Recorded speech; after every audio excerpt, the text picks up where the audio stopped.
अस्सलाम वालेकुम मैम। वालेकुम अस्सलाम। तो बिल्कुल सोए तो हैं।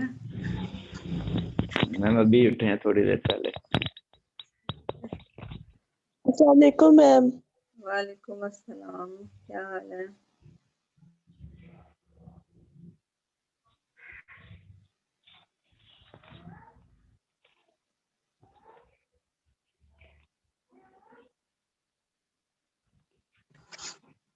पढ़ लिया था छुट्टियों में कि नहीं? स्पेस नो मैम। नो मैं मैम पढ़ा था थोड़ा सा, लास्ट में कुछ क्वेश्चंस हैं वो नहीं हुए थे एक्सरसाइज में से। सही।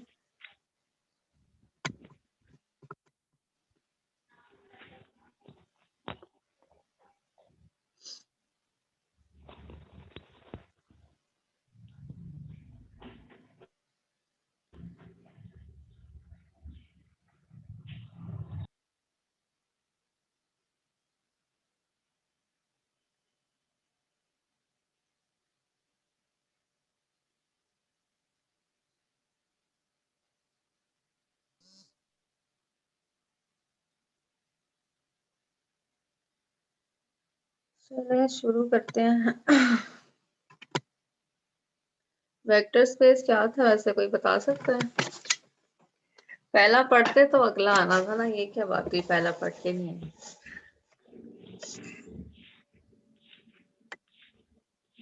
मैम पढ़ा है पहला। पहला पढ़ लिया, ठीक है।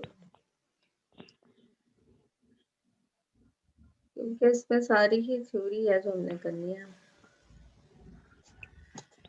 Linear combination and spanning set.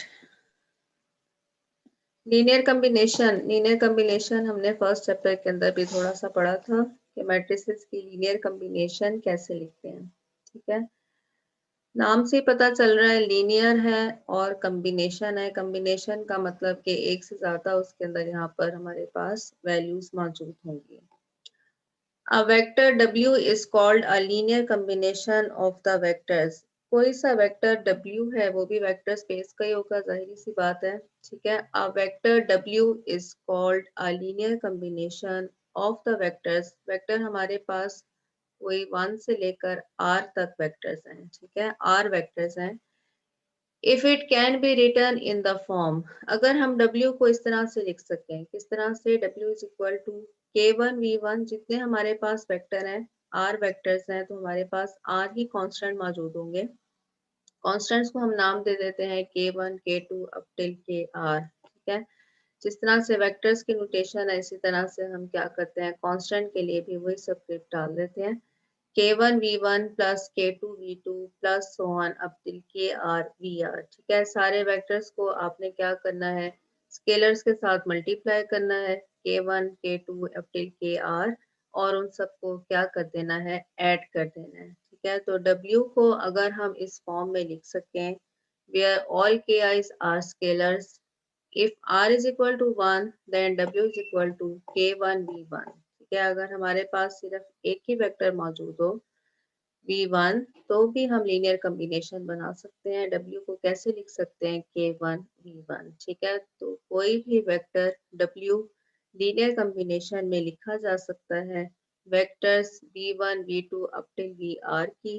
अगर हम W को कैसे लिख सकें, K1 V1 plus K2 V2 up till KR VR। ठीक है, जहाँ पर सारे KI's हमारे पास स्केलर्स हैं, और क्या कंडीशन है कि अगर R 1 के बराबर हो, सिर्फ हमारे पास एक ही वेक्टर हो, तो भी हम W को K1 V1 की फॉर्म में लिख सकते हैं। So that every vector V in R3, R3 का क्या मतलब है? R3 का मतलब है कि हमारे पास थ्री डायमेंशंस हैं। ठीक है, X Y Z 3 डायमेंशंस हैं। Every vector V in R3 is expressible as a linear combination of the standard basis vectors. Standard basis vector कौन से हैं? 1 0 0 0 1 0 and 0 0 1. कैसे हमारे पास स्टैंडर्ड है? याद रखना आपने कि स्टैंडर्ड वेक्टर कौन से होते हैं, ठीक है? बेसिस वेक्टर कहलाते हैं ये। बेसिस वेक्टर कौन से हैं? ये हमारे पास क्या है? R3, ठीक है? R3 का मतलब है कि हमारे पास 3 डायमेंशनल है। जैसे कि आपने ये काम किया होगा, ठीक है, कि R3 अगर आपने करना हो, बनाना हो, उसका कोई सवाल हो तो कैसे किया जाएगा, ठीक? यहाँ पर हम ले लेते हैं कि ये x एक्सिस है, यहाँ पर हम ले लेते हैं कि ये y एक्सिस है, और यहाँ पर हम ले लेते हैं z एक्सिस है, ठीक है? आप इनको आगे पीछे कर सकते हैं, इससे कोई फर्क नहीं पड़ता क्योंकि ये सारे एक दूसरे पर परपेंडिकुलर होते हैं। x एक्सिस, यहाँ पर ये जो पॉइंट है जो तीनों एक्सिस को ज्वाइन करता है वो क्या होता है? वो ओरिजिन होता है, ठीक है? ओरिजिन के कोऑर्डिनेट आप जानेंगे क्या होते हैं? 0 0 0, ठीक है? अगर आप 3 डायमेंशन लिख रहे हैं तो ओरिजिन में x का कंपोनेंट भी होना चाहिए, y का भी होना चाहिए और z का भी होना चाहिए। ओरिजिन के ऊपर हमारे पास सारी ही वैल्यूज किसके बराबर होती हैं? 0 के बराबर। अब बेसिस वेक्टर हमने लिखने हैं। वेक्टर को हम आमतौर पर किस फॉर्म में लिखते हैं? आई जे और के, ठीक है? आई जे और के की फॉर्म में लिखते हैं, और ये सारे क्या होते हैं? यूनिट वेक्टर्स होते हैं, ठीक है? आई जे और के सारे यूनिट वेक्टर्स होते हैं। जो हमारे पास x के अकॉर्डिंग जो हम वेक्टर लेंगे वो कौन सा होगा? उसमें x की वैल्यू होगी, y और z ये सारे क्या होंगे? 0। x एक्सिस के ऊपर ये हमारे पास x एक्सिस है, इसके ऊपर हम वेक्टर लें, ठीक है? तो वो i x के लिए हम i वाला वेक्टर लेंगे, ठीक है? उसका जो यूनिट वेक्टर है वो i है, और उसके बाद हमारे पास y की जगह भी 0 आ जाएगा और z की जगह भी 0 आ जाएगा, ठीक है? तो इसका जो हम कंपोनेंट फॉर्म लिखेंगे वो कौन सी होगी? यूनिट वेक्टर है, उसकी मैग्नीट्यूड 1 है, 1 और 0 और 0, ठीक है? x के लिए, x एक्सिस के लिए हमारे पास 1 0 0। y के लिए क्या करेंगे? y एक्सिस पर आप जानते हैं x भी 0 होगा और z भी 0 होगा। y के लिए हम क्या लिखेंगे यहाँ पर कि x की वैल्यू 0 है, ये यहाँ पर यूनिट वेक्टर के लिए 1 और z की वैल्यू भी 0 है, ठीक है? इसी तरह से z एक्सिस के लिए अगर हमें लिखना हो तो वो कौन सा होगा? वो होगा x भी 0 है, y भी 0 है और z की वैल्यू कितनी है? 1, क्योंकि यहाँ पर k होता है, k यूनिट वेक्टर, k के लिए हम यहाँ पर क्या डाल रहे हैं? 1 लिख रहे हैं। तो हमने इस वक्त प्रूफ क्या कराना है? इस वक्त हमने प्रूफ ये करना है कि एवरी वेक्टर इन R3, ठीक है, 3 डायमेंशनल कोई भी वेक्टर हो, इन जनरल हम उसको नाम दे रहे हैं ABC, आपकी मर्जी है x y z लिख लें, is expressible as a linear combination of the standard basis. Standard basis हमारे पास कौन सी हैं? 1 0 0 0 1 0 एंड 0 0 1, ठीक है? लीनियर कॉम्बिनेशन के अंदर हमने लिखना है। अब लीनियर कॉम्बिनेशन याद कर लें, ठीक है? हमने क्या करना है? R3 का कोई सा वेक्टर लेना है। R3 का वेक्टर कौन सा ले लिया? V ABC, ठीक है? मतलब कि W की जगह इस वक्त हमारे पास वेक्टर V है और वेक्टर V कंपोनेंट फॉर्म में कैसा है? ABC, ठीक है? Is equal to K1 V1, ये वेक्टर्स हमें गिवन है। फॉर एग्जांपल इसको हम नाम दे देते हैं कि ये V1 वेक्टर है, ये V2 वेक्टर है और ये हमारे पास V3 वेक्टर है। हमने लीनियर कॉम्बिनेशन लिखनी है। लीनियर कॉम्बिनेशन का क्या मतलब है? यहाँ पर हमारे पास कुछ कॉन्स्टेंट्स होने चाहिए, ठीक है? कुछ कॉन्स्टेंट्स होंगे, उनको हम लिख सकते हैं, ठीक है? कैसे हम लिखेंगे? यहाँ पर लिखा हुआ है since V is equal to ABC, इसको हम कैसे लिख सकते हैं? A, हमारे पास जो V1 है उसकी वैल्यू लिखी, ठीक है, प्लस B, हमारे पास जो V2 है उसकी वैल्यू लिखी, और प्लस C, हमारे पास जो V3 है उसकी वैल्यू लिखी। So V can be expressible as a linear combination of the vector 1 0 0 अस्सलाम वालेकुम मैम। and 0 0 1। वालेकुम अस्सलाम जी, क्या हाल है? ठीक ठाक मैम जी, आप सुनाएं क्या हाल है? अल्हम्दुलिल्लाह। मैम जी अटेंडेंस अभी हो जाएगी, अभी वो ना लाइट चली जानी है तो फिर मैं डिस्कनेक्ट हो जाऊंगा। आपकी भी लाइट जानी है? मैम मंडे और थर्सडे वाले दिन यहाँ पे परमानेंट होता है, मतलब सुबह जाती है और शाम को 5 बजे लाइट आती हाँ है। होता तो यही है। ठीक है जी। तो मैम मैं बाहर देखूंगा, अगर किसी ने हॉटस्पॉट दे दिया तो फिर मैं मतलब कनेक्ट हो जाऊंगा। ठीक है। फकीर है ना। भाई श्योर है। क्या। अच्छा जी, हमने यहाँ से देख लिया कि R3 के हर वेक्टर को हम क्या कर सकते हैं, बेसिस वेक्टर के फॉर्म में लिख सकते हैं। ठीक है, बेसिस वेक्टर की लीनियर कॉम्बिनेशन बनाई। R3 का हर वेक्टर बेसिस वेक्टर की लीनियर कॉम्बिनेशन में लिखा जा सकता है। बेसिस वेक्टर आपने यहाँ पर याद रखने हैं कि कौन से होते हैं। ठीक है जी, आगे चलते हैं। Right W as a linear combination of the vectors. ठीक है, कोई भी वेक्टर आपको दिया जा सकता है, आपने उनको लीनियर कॉम्बिनेशन, जिन वेक्टर्स की लीनियर कॉम्बिनेशन में लिखना है वो वेक्टर भी आपको दिए हुए हैं। ठीक है, V वेक्टर को इस वक्त हमने क्या करना है, V वेक्टर को एज अ लीनियर कॉम्बिनेशन लिखना है वेक्टर्स V1, V2 और V3। ठीक है, तो लीनियर वेक्टर आप याद कर लें, लीनियर कॉम्बिनेशन कैसे लिखी जाती है कि V बराबर होगा, यहाँ पर कुछ कांस्टेंट्स होंगे। ठीक है, V1 के साथ भी कोई कांस्टेंट होगा, V2 के साथ भी कोई कांस्टेंट और V3 के साथ भी कांस्टेंट। ठीक है, हमने जो डेफिनेशन पढ़ी है उसमें हमने क्या देखा कि W बराबर है, कोई भी वेक्टर W है वो बराबर होता है किसके, K1 V1। ठीक है, K1 कांस्टेंट ले लिया, K1 V1 plus K2 V2, जितने भी वेक्टर्स हैं उसी हिसाब से आप कांस्टेंट ले लेंगे, K2 V2। ठीक, और प्लस कितना आ जाएगा, K3 और V3। तीन वेक्टर्स हैं, कांस्टेंट ले लें, कोई से भी कांस्टेंट ले लें। यहाँ पर जो कांस्टेंट लिए हुए हैं वो कौन से लिए हैं, ABC, आपकी अपनी मर्जी है। K1 V1, K1 ले लें, K2 ले लें, K3 ले लें। ठीक है, वेक्टर v को हम लीनियर कॉम्बिनेशन v1, v2 और v3 फॉर्म में लिख सकते हैं। यहाँ पर वेक्टर v डाला, v की वैल्यू कितनी है, 1, -2 और 5। ठीक है, ये जो सवाल हैं लीनियर कॉम्बिनेशन के, ये पास्ट पेपर में काफी आए हैं। ठीक है, अगर आप पास्ट पेपर देख लें तो हर पेपर के अंदर ये कोई ना कोई सवाल है। मैम फिर इस जी, दफा नहीं आते। ए लिखा, v1 की वैल्यू लिखी, v1 1 1 1 है, v1 लिखा, कांस्टेंट अगला डाला b। ठीक है, v2 की वैल्यू लिखी 1 2 3, फिर प्लस c कांस्टेंट लिखा, v3 की वैल्यू लिखी, v3 क्या है 2 -1 और 1। अब क्या करना है, आप जानते हैं वेक्टर को हम किस तरह से सॉल्व करते हैं। ये 1 -2 5 ऐसे ही रहेगा, कांस्टेंट ए को अंदर मल्टीप्लाई कर दें, हर कंपोनेंट के साथ मल्टीप्लाई हो जाएगा, बी को मल्टीप्लाई कर दें, सी को मल्टीप्लाई कर दें। अब क्या करना है, हमने इनको ऐड करना है। ठीक है, राइट साइड पर जितनी वैल्यूज हैं वो ऐड होंगी, कैसे होंगी, ये x की वैल्यू, ठीक है, x की वैल्यू ऐड होगी इधर से x की वैल्यू के साथ और इधर से x की वैल्यू के साथ, तो हमारे पास आएगा a + b + 2c। ठीक है, फर्स्ट टर्म्स में सारे वेक्टर्स की वो ऐड हो जाएंगी। इसी तरह से जो सेकेंड टर्म है वो यहाँ से a आएगा, यहाँ से क्या आएगा +2b और यहाँ से कितना आएगा -c, सेकेंड कंपोनेंट ऐड हो जाएगा। इसी तरह से थर्ड है, यहाँ से a आएगा, यहाँ से कितना आएगा 3b और यहाँ से कितना आएगा +c। हमने वेक्टर्स को ऐड किया।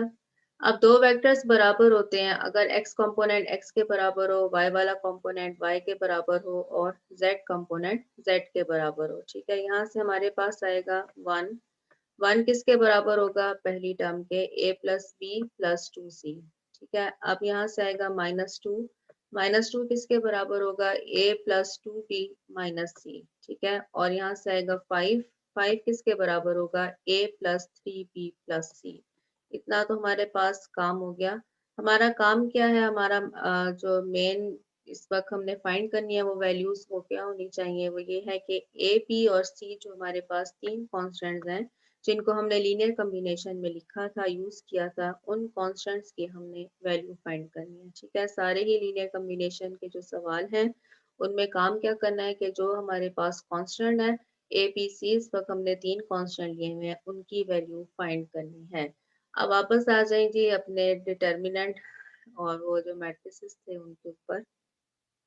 ठीक, वैल्यू फाइंड करनी है। आप ऐसे भी कर सकते हैं कि साइमल्टेनियस इक्वेशंस, 3 आपको इक्वेशन गिवन है, 3 अननोन है, ए बी सी की वैल्यू फाइंड कर लें। ठीक है, पहली 2 इक्वेशन से आप किसी एक कांस्टेंट को खत्म करें, तो आपको खत्म करना आता है कि अगर आप पहली 2 इक्वेशन को ऐड कर लें, सब्ट्रैक्ट करें, तो ए यहाँ से खत्म हो जाएगा, आपकी इक्वेशन आएगी बी और सी के अंदर। ठीक है, इसी तरह से जो लास्ट 2 है, इसमें से भी ए को पहली दूसरी और थर्ड इक्वेशन सब्ट्रैक्ट करें तो ए खत्म हो जाएगा, इक्वेशन आएगी बी और सी के अंदर। ठीक है, आपने आगे से फिर सॉल्व करना होगा, बी की वैल्यू या सी की वैल्यू फाइंड कर लेंगे, उसको पुट करेंगे, हमारे पास दूसरी वैल्यू आ जाएगी, और लास्ट में ए की वैल्यू फाइंड करने के लिए आपको बी और सी की वैल्यू फाइंड करनी होगी। ठीक है, आप जानते हैं कि ये सॉल्व करने के बहुत सारे मेथड होते हैं, आप इनको साइमल्टेनियसली रख के भी सॉल्व कर सकते हैं, या जो हमने सारा भी काम किया है कि आप इसका ऑगमेंटेड मैट्रिक्स लिख लें। ठीक है, ऑगमेंटेड मैट्रिक्स कैसे लिखते थे ये आप जानते हैं, यहाँ से 1 आ जाएगा, यहाँ से 1 आ जाएगा, यहाँ से 2c आ जाएगा, इक्वल के बाद वाली टर्म लाइन लगा के लिखेंगे, 1 ऑगमेंटेड मैट्रिक्स लिखा। आपने ए बी सी की वैल्यू फाइंड करनी है, रो ऑपरेशन लगाया, क्या करेंगे, इसको एचेलॉन फॉर्म में रिड्यूस कर देंगे, एचेलॉन फॉर्म में रिड्यूस करने के बाद यहाँ पर हम पहुंच गए। ठीक है, अब यहाँ से हमारे पास ए की वैल्यू आई -6, बी की वैल्यू आई 3, सी की वैल्यू आई 2। ठीक है, सॉल्व करने के लिए सिर्फ यही मेथड नहीं है कि आप ऑगमेंटेड मैट्रिक्स लगाकर करें, आप इनको डायरेक्ट सॉल्व कर सकते हैं। साइमल्टेनियस इक्वेशंस आपको गिवन है, 3 वैल्यूज आपने फाइंड करनी है, 3 ही इक्वेशन है, एबीसी की वैल्यू आप फाइंड कर सकते हैं। ठीक है, यहाँ पर इस चीज मैम अगर रिड्यूस्ड इचेलॉन फॉर्म में करते हैं तो तब इस भी वक्त तो ये ज्यादा इजी हो जाएगा ना? रिड्यूस एचेलॉन फॉर्म ही है, कोई भी मेथड अडॉप्ट कर लें। आपने यस मैम। एचेलॉन वो क्या किए थे, गॉस एलिमिनेशन मेथड था, गॉस जॉर्डन था, रिड्यूस में कर लें, रिड्यूस में ज्यादा आसान हो जाता है, reduce yes echelon ma'am. Form में कन्वर्ट करें, डायरेक्ट एबीसी कांस्टेंट की वैल्यू आ जाएगी। ठीक है, लेकिन यही काम जरूरी नहीं है कि आप ऑगमेंटेड मैट्रिक्स ही लिखें, आप साइमल्टेनियसली इक्वेशंस जैसे सॉल्व करते आए हैं वैसे भी कर सकते हैं। अच्छा जी, यहाँ पर इस चीज को नोट कर लें कि हमारे पास सोल्यूशन कैसा आएगा, यह आप बात पहले पढ़ चुके हैं कि हमारे पास मैट्रिक्स ए का रैंक कितना आ रहा है, 3। ठीक है, पूरे मैट्रिक्स ऑगमेंटेड मैट्रिक्स का रैंक कितना आ रहा है, वो भी 3 आ रहा है, नंबर ऑफ अननोन के बराबर है, देयरफॉर यूनिक सोल्यूशन एग्जिस्ट करेगा। ठीक है, यूनिक सोल्यूशन का क्या मतलब है, एक स्पेसिफिक वैल्यू सिंगल वैल्यू आएगी, -6 आ रही है, बी की वैल्यू 3 और सी की वैल्यू 2। ठीक है, इन वैल्यूज को आपने कहाँ पर लिख देना है, जो हमने लीनियर कॉम्बिनेशन जहाँ पर लिखी थी, यहाँ पर ए बी और सी की वैल्यू लिख दें, तो यहाँ पर आपके पास सवाल सॉल्व हो जाएगा। ठीक है, ज्यादा मुश्किल काम नहीं है, सारा सिर्फ लीनियर कॉम्बिनेशन में लिखना है, किसी भी कोई भी वेक्टर दिया जा सकता है, कुछ और वेक्टर गिवन होंगे, आपने देखना है कि किस वेक्टर को किन वेक्टर्स की लीनियर कॉम्बिनेशन के अंदर लिखना है। ठीक है, आजकल मैथ्स डिपार्टमेंट में ना बड़ी तब्दीलियां आ रही हैं, हमारे एचओडी चेंज हो गए हैं, पता चला आप लोगों को? मैम फिर से चेंज हो गए हैं? फिर से चेंज हो गए हैं। No ma'am. तो मैम अब नए कौन आए हैं? डॉक्टर जावेद अली। यस अच्छा मैम। मैम ये प्रिंसिपल चेंज होने का सिलसिला मैम कब मुझे शुरू ना होना है? चेंज होता प्रिंसिपल 2 सालों से एक ही है, वाइस प्रिंसिपल भी चेंज हो जाते होते रहते हैं, लेकिन प्रिंसिपल मैम मैंने सुना था कि जीसीएस कॉलेज में पिछले लॉकडाउन में 5 प्रिंसिपल चेंज हुए हैं। मैंने कहा एक हवा इस तरफ भी हो जाती है, हमारा भी चेंज हो जाता है। ठीक है, हमारे प्रिंसिपल अच्छे हैं। ठीक है, ये बस अब उन्होंने 1 साल में रिटायर ही होना है। ओके जी, अल्लाह नेक्स्ट अकबर। चलते हैं। Express the ma'am vector, ma'am आज लाइट नहीं गई। नहीं यहाँ लाइट नहीं बल्कि ये बंद करना चाहते हैं। ठीक है, मैम आप मैम हमने तो मैम रात आप को नहीं बन सके टुडे। जी भाई नींद में क्या कह रहे हो? चले आगे चलते हैं। एक्सप्रेस द वेक्टर मैंने इन कहा मैम आर को बोला, सी, मैंने कहा मैम आप सैटरडे बनना है। समझ नहीं आ रही बात। पहली बात ये कि जरा मैम वो कह रहा है तेज आप एचओडी नहीं बन सकती। मैं कहाँ से बन सकती हूँ, ना मैंने बनना है। अभी तो मेरे से ऊपर इतने लोग बैठे हैं। एक्सप्रेस द मैम ये तो नर्सरी वाले बच्चों की बात होगी यार, मैंने सीआर बना दे। नहीं नहीं, मैं नहीं सीआर बनना। नहीं मान सकते हैं ना, मान सकते ही नहीं है। जो जो काम कर सकते ही नहीं है अभी वो कैसे कर रहे हैं। बस मैं मैम मेरे इतनी से क्वालिफिकेशन पहले कैसे रही 6-7 फिर? साल तो मैं सबसे जूनियर थी, और अब ये क्या नाम आई है वो मेरे से जूनियर है, बस इतना है कि वो मेरे से जूनियर है। वाह। बाकी सारे सीनियर, ठीक है। तो जो सीनियर उन्होंने एचओडी बना है, लेकिन इस दफा ये हुआ है कि 19 स्केल के थे सर अलीम भट्टी, उनको हटा के तो डॉक्टर का बता रहे हैं। Express the vector 9 to 7 in R3 as a linear combination of the vectors। दो वेक्टर गिवन है, ठीक है। काम वही, जो वेक्टर, जिस वेक्टर को आपने एक्सप्रेस करना है एज अ लीनियर कॉम्बिनेशन, वो हमारे पास है 9 to 7। और किनकी लीनियर कॉम्बिनेशन में लिखना है, एक ये वेक्टर है इसको v1 का नाम दे दें, एक ये वेक्टर है इसको v2 का नाम दे दें। आपने v1 के साथ कांस्टेंट लिखना होगा, ए बी लिख ले या k1 k2 लिख ले, कोई सा भी कांस्टेंट। हमने k1 यहाँ पर लिख लिया, k2 लिख लिया, और 9 to 7 को इन वेक्टर्स की लीनियर कॉम्बिनेशन में लिख दिया है, ठीक है। k1 को अंदर मल्टीप्लाई करना है, k2 को मल्टीप्लाई करना है, वेक्टर्स को आपने ऐड करना है। ऐड करने के बाद x के कंपोनेंट को x के बराबर करना है, y के कंपोनेंट को y के बराबर, और z के कंपोनेंट को z के बराबर। ऑगमेंटेड मैट्रिक्स लिखा, ठीक है। ऑगमेंटेड मैट्रिक्स लिख लिया हमने, इसको रिड्यूस एचेलॉन में कन्वर्ट कर दिया। जब रिड्यूस एचेलॉन में कन्वर्ट कर दिया, यहाँ पर आपकी प्रैक्टिस बहुत अच्छी होनी चाहिए, ठीक है। एक सवाल पे सारा टाइम ही लगा देना। हमारे पास यहाँ पर आया कि रैंक ऑफ मैट्रिक्स ए का रैंक इतना है, दो वैल्यू मतलब 3 रोज और 2 कॉलम के साथ मैट्रिक्स ए बन रहा है। मैट्रिक्स ए का रैंक जो है वो कितना है हमारे पास 2, नंबर ऑफ नॉन जीरो रोज, पहली रो भी नॉन जीरो है, दूसरी रो भी नॉन जीरो है। मैट्रिक्स ए का रैंक 2 है। ऑगमेंटेड मैट्रिक्स, पूरे मैट्रिक्स को आप देखेंगे इसका रैंक भी 2 है, ठीक है। लेकिन ये नंबर ऑफ अननोन हमारे पास कितने हैं, k1 और k2, वो भी 2 ही है, ठीक है। इक्वेशन हमारे पास ज्यादा है, लेकिन नंबर ऑफ अननोन जो है वो भी 2 है। रैंक ऑफ ए बराबर है rank of augmented matrix A B बराबर है नंबर ऑफ अननोन। इसका मतलब है कि हमारे पास सोल्यूशन एग्जिस्ट करेगा, और वो सोल्यूशन कौन सा होगा, एक यूनिक सोल्यूशन होगा। हमने इसको सॉल्व किया, k1 प्लस 6k2, इसकी वैल्यू 9 आती है। यहाँ से k2 की वैल्यू कितनी आती है, 2। k2 की वैल्यू को आप यहाँ पर पुट करें तो k1 भी हमारे पास आ जाएगा। जब कांस्टेंट हमारे पास आ जाते हैं तो आपने उनको जहाँ पर लीनियर कॉम्बिनेशन लिखी थी वहाँ पर k1 और k2 की वैल्यू डाल देनी है, which is required expression of this as a linear combination of the vectors. ठीक है जी, काम आसान है, कोई मुश्किल काम नहीं है। नेक्स्ट आ रहा है, show that the vector in R3 can not B, यहाँ पर R3 R2 कोई भी हो सकता है, ठीक है। R2 है तो आप जानते हैं ऑर्डर पेयर आ जाएगा। Can not be express as a linear combination of the vector, can not be expressed, ठीक है, लिखा नहीं जा सकता। कैसे, हमने लीनियर कॉम्बिनेशन डाली, जैसे लिखते हैं k1 और k2 लिखा, वेक्टर लिखा, जिस वेक्टर को हमने लीनियर कॉम्बिनेशन की फॉर्म में लिखना है, इनको ऐड किया, हमारे पास ऑगमेंटेड मैट्रिक्स आ गया।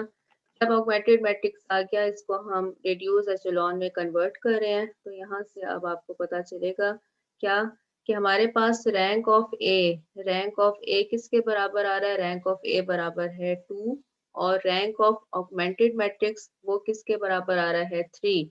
जब ये दोनों रैंक बराबर नहीं होते तो फिर सोल्यूशन एग्जिस्ट नहीं करता, ठीक है। रैंक ऑफ ए बी हम शो करते हैं ऑगमेंटेड मैट्रिक्स के लिए, दोनों रैंक बराबर नहीं है, therefore solution does not exist, system is inconsistent, ठीक है। अगर इनकंसिस्टेंट सोल्यूशन है, therefore the vector, जो हमें वेक्टर गिवन था, can not be expressed as a linear combination of the remaining vectors.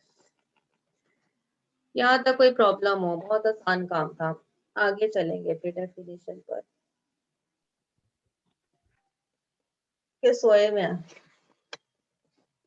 No ma'am, जाग रहे हैं। स्पैनिंग सेट, ठीक है जी, स्पैनिंग सेट अगली डेफिनेशन आ रही है। If S is a set of vectors in vector space V, एक वेक्टर स्पेस V हमें गिवन है, और क्या है कि S हमारे पास एक सेट है जो ये V के ही वेक्टर्स हैं, उनमें से हो सकता है कुछ हमारे पास हो और कुछ ना हो, ठीक है। जरूरी नहीं है कि V का हर वेक्टर S के अंदर मौजूद हो। तो ये V एक बड़ा सेट है आपके पास, उसका कोई सबसेट समझ लें कि S हमारे पास एक सबसेट है किसका, V का। If S is a set of vectors in a vector space V, then the set of all linear combination of the vectors is called the spanning set. Spanned set by the vectors and is denoted by, हमने क्या करना है, S को ये इस तरह से enclose करना है। क्या चीज है, S हमारे पास कोई सा भी एक सेट है वेक्टर्स का। इन वेक्टर्स की जितनी भी पॉसिबल लीनियर कॉम्बिनेशंस बनती हैं, ठीक है, इन वेक्टर्स की जितनी भी लीनियर कॉम्बिनेशंस बनती हैं वो एक सेट आ जाएगा। वो सेट हमारे पास जो लीनियर कॉम्बिनेशन का सेट है वो सेट क्या कहलाएगा, स्पैनिंग सेट कहलाएगा, ठीक है। स्पैन बाय कौन से वेक्टर से स्पैन हुआ हुआ है, जो S के वेक्टर्स हैं V1 V2 up till VR। इसको हमने डिनोट कैसे करना है, S को इनक्लोज करना है ब्रैकेट्स के अंदर, we read as the span of S। we say that the vectors V1 V2 up till VR span S, the set S itself is called the spanning set। ठीक है, क्या चीज, आपके पास एक सेट है वेक्टर्स का, उस सेट में जितने वेक्टर्स हैं उनकी जितनी पॉसिबल लीनियर कॉम्बिनेशंस बनती हैं, ठीक है, उन सारी लीनियर कॉम्बिनेशन के साथ जो सेट हमारे पास आएगा वो क्या कहलाता है, स्पैनिंग सेट कहलाता है। ठीक हो गया। मैम इन द रिपीट करिएगा। हमारे पास एक सेट है S, ठीक है, S में हमारे पास R वेक्टर्स हैं। इन R वेक्टर्स की लीनियर कॉम्बिनेशन बना दें, ठीक है। इन R वेक्टर्स की जो लीनियर कॉम्बिनेशन बनेगी, हो सकता है एक दफा वो A1 A2 up till AR हो जाए, एक दफा वो B1 B2 up till BR हो जाए, ठीक है। जितनी पॉसिबल लीनियर कॉम्बिनेशन है उन सबको आप एक और सेट के अंदर लिख दें, ठीक है। तो जो नया सेट आपके पास आएगा वो क्या कहलाएगा, स्पैनिंग सेट कहलाएगा। मतलब कि स्पैनिंग सेट के अंदर S में जितने भी वेक्टर्स हैं उनकी लीनियर कॉम्बिनेशन मौजूद होती है। समझ आ रही है? ये देखें S हमारे पास एक सेट है, ठीक है, ये सेट हमें गिवन है। इधर हमारे पास V1 V2 आ गया, V1 है V2 है अब टिल क्या है, सो ऑन VR, ठीक है। अब आपने क्या करना है, अब आपने इन्हीं वेक्टर्स की लीनियर कॉम्बिनेशन लिखनी है, ठीक है। ये लीनियर कॉम्बिनेशन कैसी हो सकती है, ये पहली दफा हो सकता है कि A1 आ रहा है, कांस्टेंट ही चेंज होने हैं, A1 B1 आ जाए, ठीक है, एक लीनियर कॉम्बिनेशन ये है, प्लस A2 V2 आ जाए, ठीक है। पहले एक के साथ लिख लेते हैं, A2 V2 so on up till कहाँ तक आ जाए, AR VR। एक हमने लीनियर कॉम्बिनेशन लिख ली, जरूरी नहीं है कि एक ही लीनियर कॉम्बिनेशन हो वेक्टर्स की, ठीक है। अब यहाँ पर आप B1 V1 भी कर सकते हैं, एक ये लीनियर कॉम्बिनेशन बन जाएगी, प्लस B2 V2 कर लें, ठीक है, B2 V2 plus so on, हम यहाँ तक चले जाते हैं, BR VR, ठीक है, BR VR,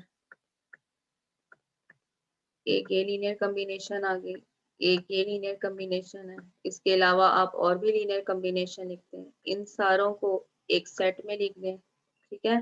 जितनी भी लीनियर कॉम्बिनेशन है उन सारों को एक सेट में लिख लें, तो ये सेट जो आएगा ये क्या कहलाएगा, स्पैनिंग सेट, ठीक है। इसको आप शो करेंगे, स्पैनिंग सेट है। अब समझ आ गई? यस मैम तकरीबन आ गई है। ये सेट S है, इस सेट की आप लीनियर कॉम्बिनेशन जितनी बना सकते हैं, ठीक है।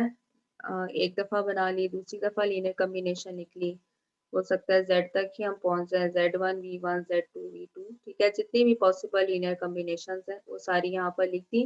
तो जो ये नया सेट आएगा जिसमें लीनियर कॉम्बिनेशन है वो सेट क्या कहलाता है, वो सेट हमारे पास स्पैनिंग सेट कहलाता है, ठीक है। In the case where S is empty set, अगर एस हमारे पास एम्प्टी सेट हो जाए, ठीक है, एस हमारे पास एम्प्टी सेट हो जाए,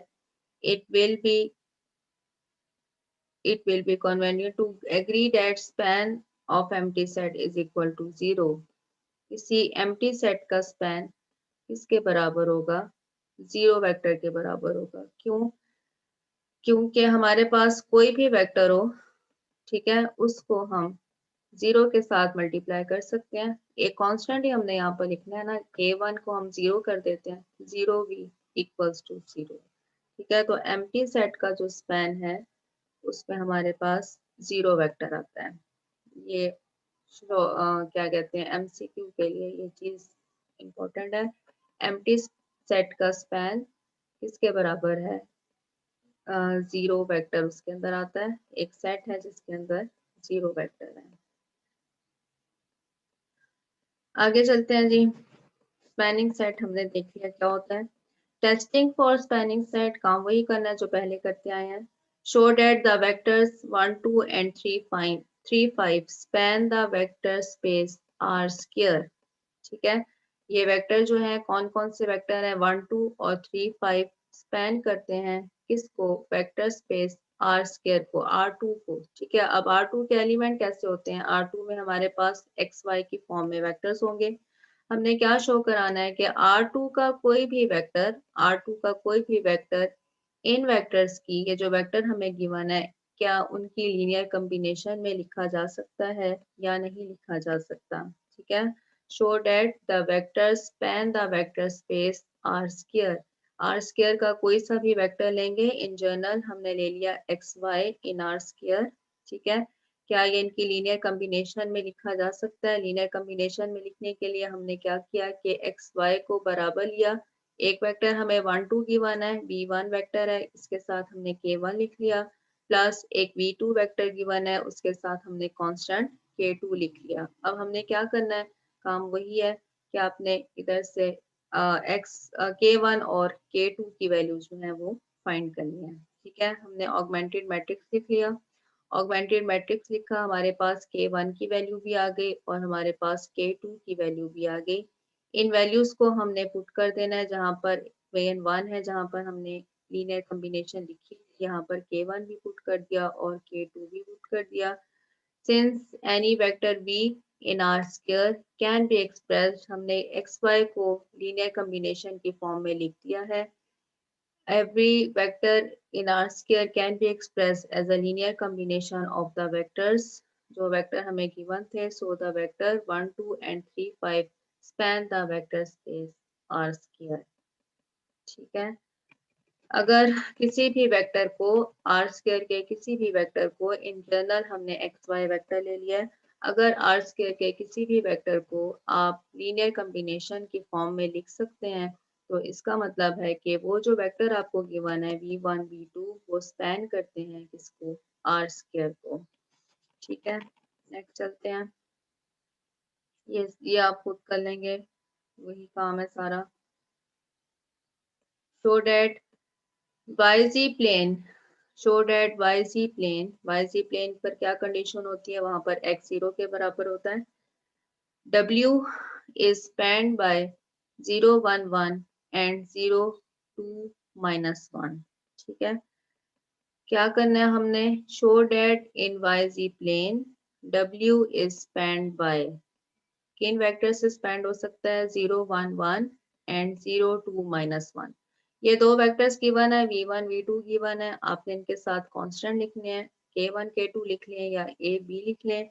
अब हमने क्या करना है, यहाँ पर कौन सा वेक्टर लिखना है? जो W का वेक्टर है। W का वेक्टर कौन सा है? 0, Y और Z, ठीक है। चूंकि ये YZ प्लेन में है, इसलिए यहाँ पर भी आप देख लें X का कॉम्पोनेंट 0 है, यहाँ पर भी X का कॉम्पोनेंट 0 है और यहाँ पर भी X का कॉम्पोनेंट 0 है। W का कोई वेक्टर लिया, W का वेक्टर हमने वही ले लिया जिस वक्त हमें गिवन है 0, Y, Z।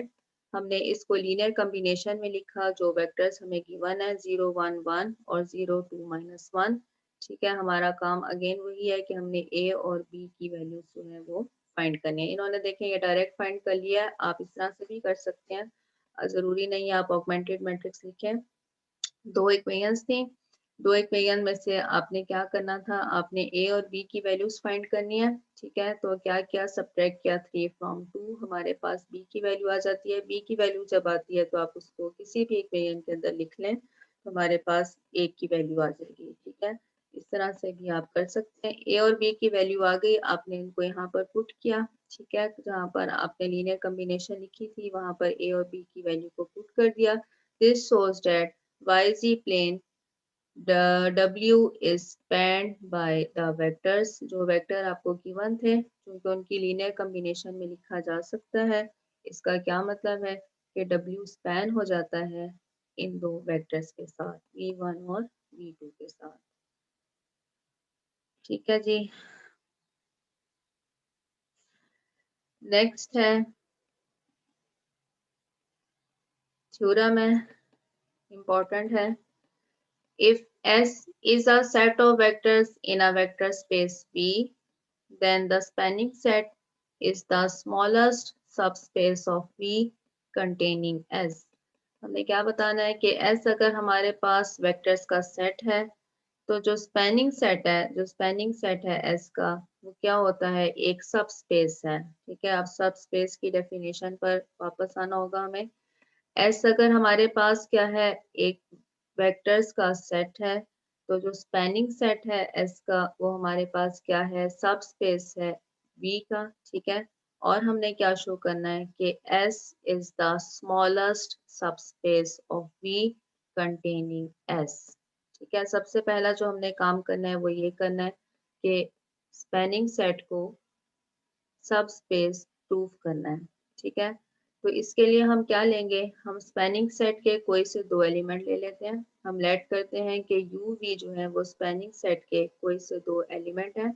क्योंकि ये स्पैनिंग सेट के एलिमेंट है, इसका क्या मतलब है कि U को लीनियर कम्बिनेशन की फॉर्म में होना चाहिए और V को भी लीनियर कम्बिनेशन की फॉर्म में ही होना चाहिए, क्योंकि स्पैनिंग सेट के जितने भी एलिमेंट्स हैं वो क्या है, वो लीनियर कम्बिनेशन की फॉर्म में है, ठीक है। तो U है वो लीनियर कम्बिनेशन। अब लीनियर कम्बिनेशन किन वेक्टर्स की बनानी है, जो S के वेक्टर्स हैं, ठीक है। वो R वेक्टर्स है हमारे पास।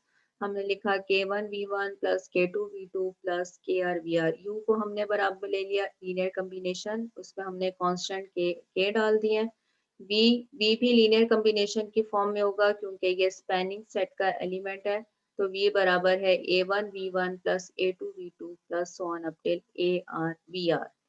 अब जब हमने सब स्पेस प्रूफ करना है तो सब स्पेस के लिए हमारे पास क्या कंडीशन थी, अगर हमारे पास कोई से एक हमारे पास W एक हमारे पास सेट है, ठीक है। हमने क्या करना था, सब स्पेस प्रूफ करने के लिए हम क्या करते हैं कि U और V ये दो एलिमेंट हम ले लेते हैं, कहाँ से, W से, ठीक है। ये दो वेक्टर्स हैं और हमारे पास क्या होता है, अल्फा और बीटा कोई से दो कांस्टेंट है, ये फील्ड से बिलोंग करते हैं, ठीक है। बिलोंग करते हैं F से, कोई फील्ड है हमारे पास, ठीक है, क्योंकि वेक्टर स्पेस एक फील्ड के ऊपर डिफाइन होता है।